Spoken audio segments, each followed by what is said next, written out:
ꯇꯧꯔꯒꯦ ꯍꯧꯖꯤꯛ ꯕ꯭ꯔꯦꯛꯐꯥꯁ ꯃꯇꯝ ꯑꯣꯏꯔꯦ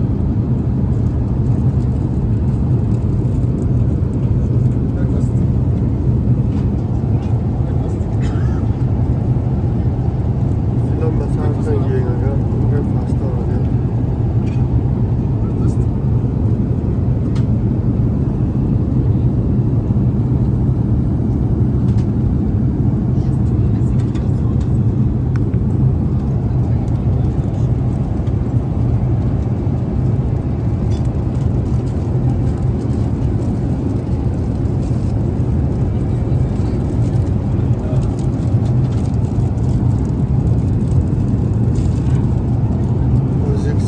ꯀꯥꯏꯗ ꯌꯧꯔꯒꯦ ꯌꯦꯡꯒꯦ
Emirates Airlines تطبيق breakfast Some of them you want to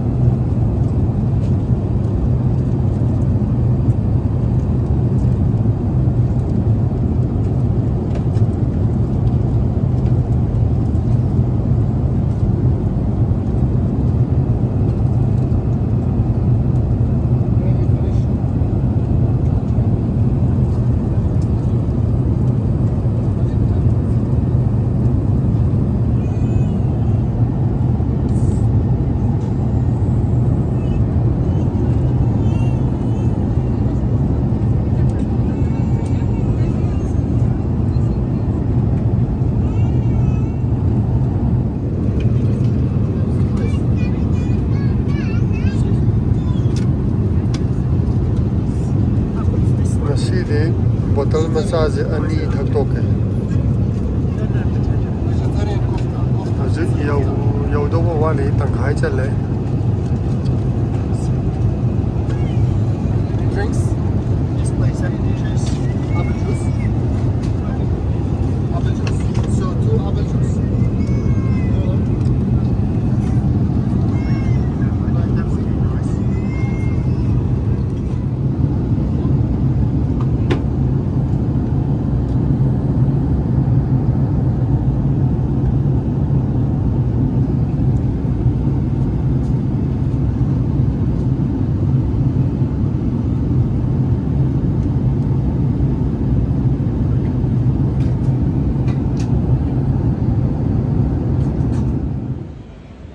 हज़िर Los Angeles यौरे लॉस एंजलिस की एयरपोर्ट ने सीजे हज़िर लॉस एंजलिस की एयरपोर्ट यौरे हज़िर कनोगी एयरपोर्ट से लो नबगी सोमसली ये लके में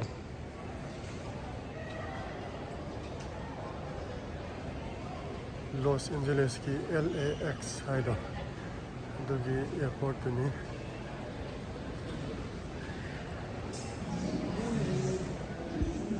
US Customs and Border Protection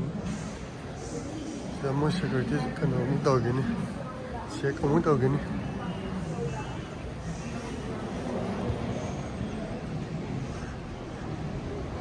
somne lagi rahe हैं आप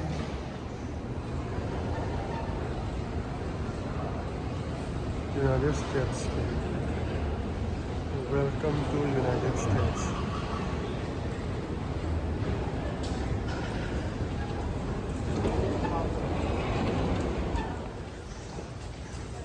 Immigration की लेगा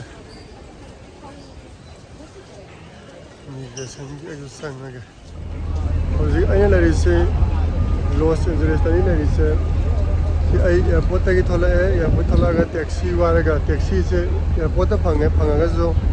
याम तांग बा मुझे मम्मन याम तांग बगे सोम दा बस तो का शटल तो का थोड़ा का मेरा होम बा मम्मन की टैक्सी और तो के थोड़े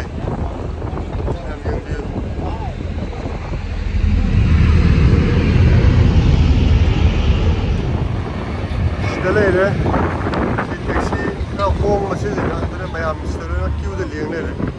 नेक्स्ट बाय नेक्स्ट ना सिन मसान तो लगे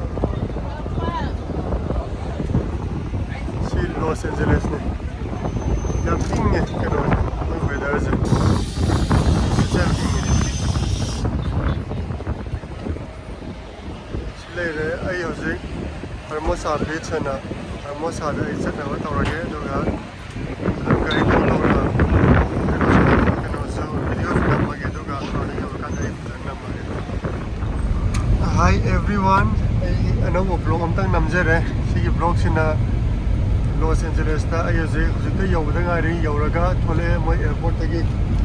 अदा मोय सिगी टेंपरेचर से अराउंड 27 होय बदो याम इंगे मोय विंडी वरगा तो आज मोई वीडियो नमगा ने याम थिना अदम मैक सेंगा ताई ये नो ओइदा दो दस्टी ओइदा दो फुन ताम को बदगुम बा लेते माय कन क्लाउड बस स्काई के याम थिना असे सिने लॉस एंजलिस साइज आई एयरपोर्ट के थलक पने दो मोई के सीसी टैक्सी जिना खरा होंगेना Stella had airport की लागत थी $100 लोने आई just for 20 minutes ना तो Stella आ गई थी $30-40 दवाइना और भी आई नहीं स्टक तो लगा ले याम थी ना फजावार याम इंगे मुझे बिल्डिंग अवांग बाग कैसे साधे ऐना साइ कनो एरोप्लेन दगी नंबा मतमदा येंगो मतमदा ये बिल्डिंग अवांगबा अदुगु मे बाग लेते सुमायना अदुम साइन ले थिना फजारे आई तब तब नमके मयाम येंगमिनसी सि लंबी जाम थिना फजारे याम नुमाइवान मयाम जुला पियु से लागा अदुम खरा कोई बसला से कानादे एलिए दे लेबना फरेबा एलिए दे लफु थोंगा चा बना फरेबा मोय तो बिल्डिंग गुम बदगु मकम लेते हम थी ना ले या में ना ले थी ना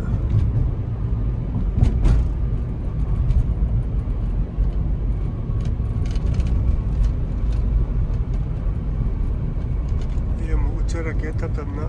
मफम ले याम थिना फजारे हायता अइने लेदोंग मफम दे यौसले हरमोसा बीच ता दसी लोरकांदा आई Hollywood city walk of fame दुगुम बाई चलु चटकनी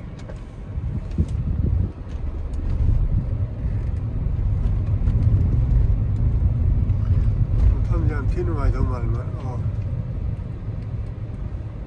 okay this one is Hermosa Beach right Oh yeah, the pier.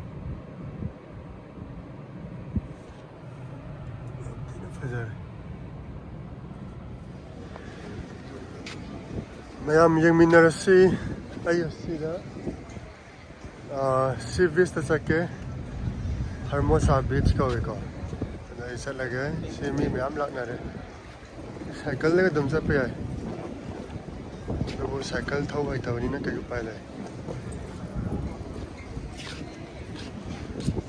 मैं हम लंच ब्रेकफास्ट होना है station. I hope you make it up in time.